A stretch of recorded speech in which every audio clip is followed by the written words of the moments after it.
Welcome to the Motormouth YouTube channel. I'm Zach. I'm Andrea. And we do full-length car reviews each week, and halfway through we stop for a segment called Questions, Coffee, and Cars, and we've spun it off into its own thing. We're at number 45 already. How do you get a question in? Follow along on Instagram at Motormouth_Andrea. I put a post out every Sunday morning at 7 a.m. Pacific time. Get your questions in because it's not up for long. The post is deleted and we start the show. Time now for Questions, Coffee, and Cars.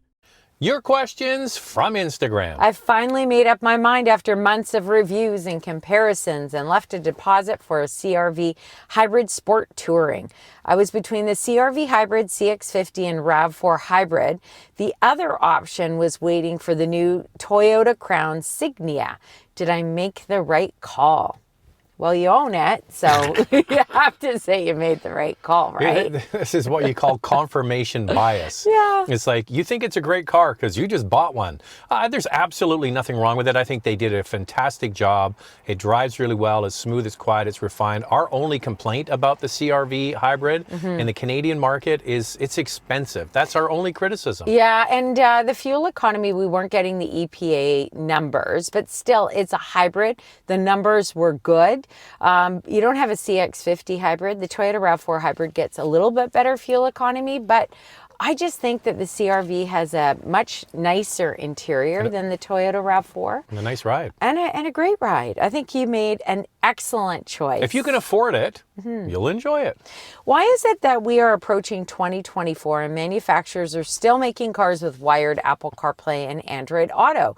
It seems silly to me that they aren't just including this when you can buy an adapter that does the same thing for $50. I also don't understand why Canada always gets the heated steering wheel and so many of the same US models don't even offer it. We get cold down here too. Let's work backwards on that one. You can't sell a car in Canada unless it's available, or most of them come standard. Like, cars got to be pretty cheap not to have a heated steering wheel, heated seats. Heated seats are always standard in Canada. You may not get a standard heated steering wheel, but usually it's available one up from the base model. Yeah. In your case, in the US, something even like the Toyota Corolla Cross Hybrid, you don't even get a heated steering wheel. Yeah. I agree. It gets cold in the US. Yeah, anywhere north, it's similar to Canada. Minnesota, very cold. But the thing is different. It's a different market. And I can only assume, I'm sure they must do the research, right? That maybe it's coming back that you don't need a heated steering wheel. Well, I think one of the things is that Americans typically buy one class larger than Canadians. So if someone's looked, for example, at the Corolla Cross Hybrid, they're probably looking at a RAV4, and that one would have heated seats available. So I think that's kind of one of the problems. And I also spoke to a brand one time when we were on the road with them, and they said in the US that consumers like a more stripped down version that is less money, whereas in Canada, typically people are going for that top trim. They want all the bells and whistles. Okay, so the biggest culprit with the have to plug your phone in still for Apple and Android is the the Hyundai group, which is Hyundai, Kia, and Genesis. And they've had a battle with Google and Apple about who's got the proprietary maps inside the head unit. So if their head unit has maps embedded in it, it's not wireless. No. And if it doesn't, you can use it wirelessly. That's getting sorted out now. So as we go through 24 and 25, the vehicles will all flip to wireless. And you see now Chevy, Toyota, I'm trying to think of who else. Not Honda. They're not all standard wireless Apple CarPlay and Android Auto, but certainly Toyota and Chevrolet are. So more brands are moving to it. Volkswagen. Or it's available. Volkswagen was one of the very first to have Apple and Android in its cars. That was a big selling feature when it came out. Good morning, Andrea and Zach. Good morning. Always excited when the new video or post drops. Awesome. Do you guys think there is a chance the Grand Highlander hybrid system would make it into the next Toyota Sienna facelift? So I guess he's talking about hybrid max. Yeah, because it already has a hybrid. Yeah. It could. I would say the problem with minivans is they're so expensive. Like the prices of minivans is way up there. And you're probably better at that point just to get a Grand Highlander. I'm going to go out on a limb and I'm just going to say no, because I just don't believe that Toyota would bring in a hybrid max powertrain into the Sienna. It has the 2.5 liter hybrid, which also the Grand Highlander has. And I think that that's what they're going to stick with the Sienna. Yeah, that's just my opinion. Yeah, it's a city commuter vehicle for taking kids and people to errands and sports. And in the city, it's fine. Greetings from Florida. Love your content. Looking to move into a first EV in 2024. Mainly city driving. Must-haves are a comfortable ride we have on bad city roads and strong air conditioning to beat the Florida heat. Any suggestions for a first-timer? I would say if you can afford a Cadillac Lyric, you're going to fit right in Florida with a Cadillac, the chrome wheels. General Motors and the domestic brands do air conditioning very well. That's a nice, comfortable car. It is. Also, the BMW iX feels like almost, like you're driving a minivan. It's so comfortable.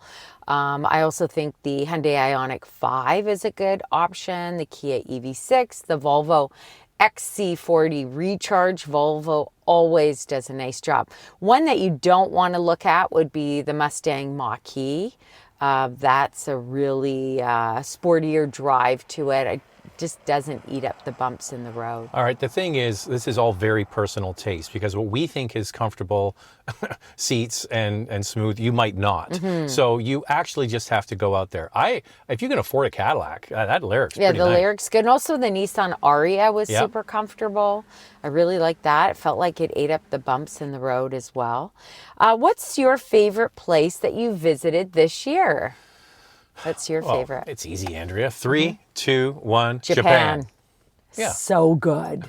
So good. I can't wait till I go by the way, back. we did a whole video on our trip to Japan. We went through day by day what we did. Here's the link up here. I encourage you to watch it. It's a little trip, a little journal into Japanese trip. It was amazing. I'm going to Andrea go loved back it. and watch it because there was just so many wonderful memories. I'm going to go back. It was so good. Oh, I also really like Provence as well. And in Austria, France. the roads in Austria. Sienna. I just saw, Andrea, I saw an article.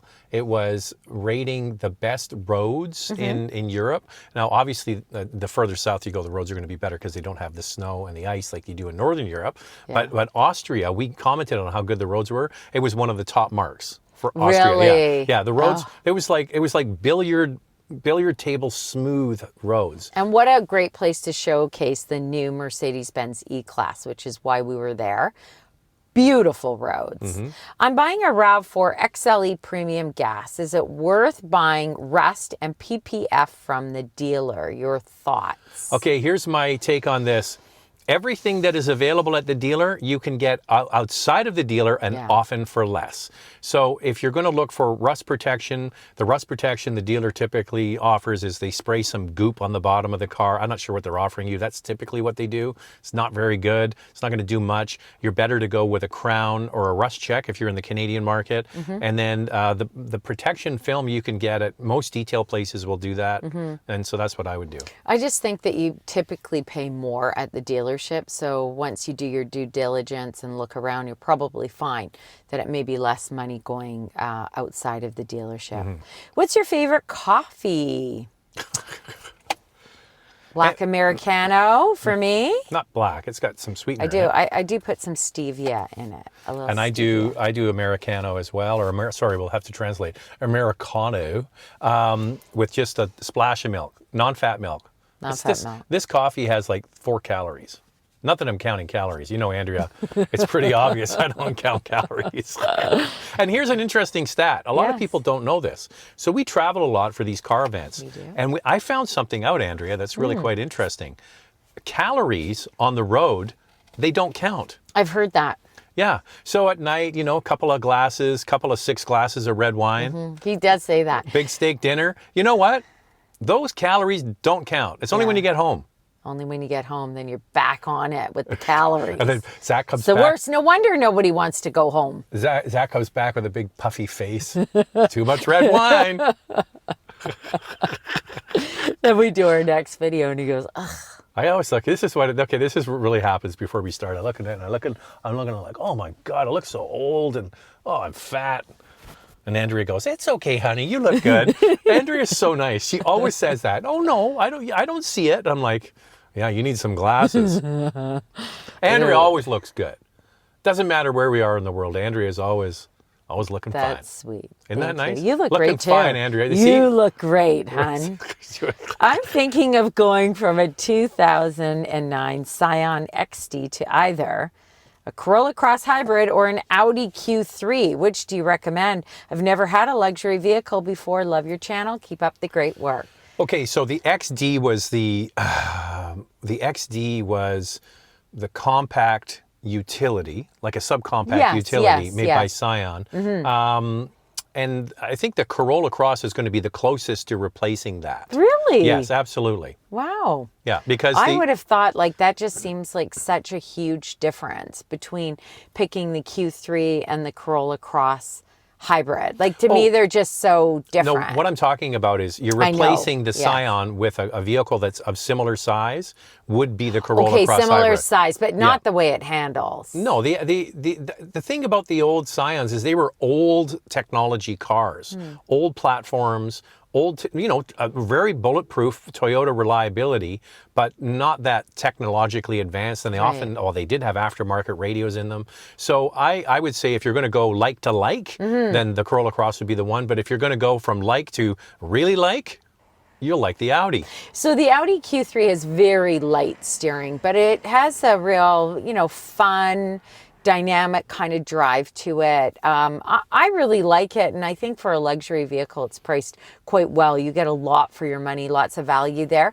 The Corolla Cross Hybrid has very vague steering as well, but you're going to get that fuel economy. So I guess you have to ask yourself what's most important to you. Is it going to be about fuel economy and being as fuel efficient as possible? Because you won't get that as much with the Q3. So Andrea, we go on our walk every night, hand in hand, walking the Always street. hand in hand. Always hand in hand. Can't get enough of that. So it's funny because we put our top 5 subcompact utility video out recently, and we were both talking, and I said, you know what, the Corolla Cross Hybrid, because it's a hybrid and really not that many out there, it's nothing fancy. No. It's not fancy at all. The interior is very simple, but you know what, it just does the job so well. It just does a lot right. It's spacious enough. If you don't want to move into the compact class, you get great fuel economy. It's got standard wireless Apple CarPlay and Android Auto. And it's priced really well in Canada. Even if you get the top trim, it's under 40,000 Canadian. Still a lot. No, but compared to the gas models in that class, the top trim, you can get the Corolla Cross Hybrid for less. How about doing a Questions, Coffee, and Cars episode about battery cost replacement on some popular hybrid, plug-in hybrids, and battery electric vehicles? Consumers need more awareness regarding this topic. I don't think it makes sense economically having to save up on gas, but have to spend more on battery replacement later on. Can I jump in here quickly? I was just going to say one thing quickly. Where do you get that info? Okay. Zach knows that I do this on every single trip that we go on. We go with different brands. I sit down. If I get a product planner, an engineer, I ask this question. I say to them, how much is it going to cost for a battery replacement? What happens when the warranty comes up on a battery, 8 to 10 years? What are these people going to do? Do they have to get a new battery? What do they say? So they say, first off, if the warranty is coming up, you take it into your dealership. They'll do a diagnostic on it. If there is a problem with it, they're telling me that they will replace the battery. However, that's what Toyota said. No, I've had others have said the same. However, not all batteries are the same. Sometimes you can take pieces, different components, or cells and replace them. Sometimes you have to replace the whole battery. So it really depends on the vehicle you purchase. If the battery is larger, you're going to pay more. If you have a 77 kilowatt hour battery, you're going to pay more for that. That could be $20,000. But if you have a RAV4 hybrid with a much smaller battery, under 2 kilowatt hour, you're going to pay much less. Plug-in hybrid is the same. It is smaller than a BEV. So it could range in price, who knows, $5,000 upwards. There's a Recently on the news, there's a gentleman who had an Ioniq. He needed a battery. The original Ioniq, yeah. The original, he needed a battery replacement. He went to the dealership. The dealership said his warranty was done, by the way, $50,000. $50,000. The vehicle wasn't even worth $50,000. He contacted It was Hyundai never worth head office. $50,000. No, he contacted Hyundai head office. I guess there was some pushback, and they sent him back to the dealership, where the dealership still said $50,000. So he just scrapped the car. Like, what is he going to do with that? Well, then it circulated in the news, and the PR person from Hyundai came out, and they're working with him. So there was an error. It was an error on their part. And that it would never cost $50,000. Well, they won't tell us what the prices are. Not the and exact they always price. say, and you know what they always say this, and this is a classic example. We offer an 8-year, we offer a 10-year warranty on the battery. Well, in 8 or 10 years, the costs of replacing the batteries will be much less then. And I'm like, well, that's a leap of faith. But the other thing I have to say in favor of an electric vehicle is we're seeing high mileage Teslas on the road still. Yeah. And the other thing is, if you own an internal combustion engine, like this car, for example, if the engine blows up and the transmission blows up, you're into tens of thousands of dollars to fix it. That's right. So just because it's got a battery, it shouldn't mean it should have no problems. I mean, how many people do you know have had transmissions go and they have to spend thousands to fix them, Yeah. or rebuild an engine? And Our neighbor has a 25-year-old car.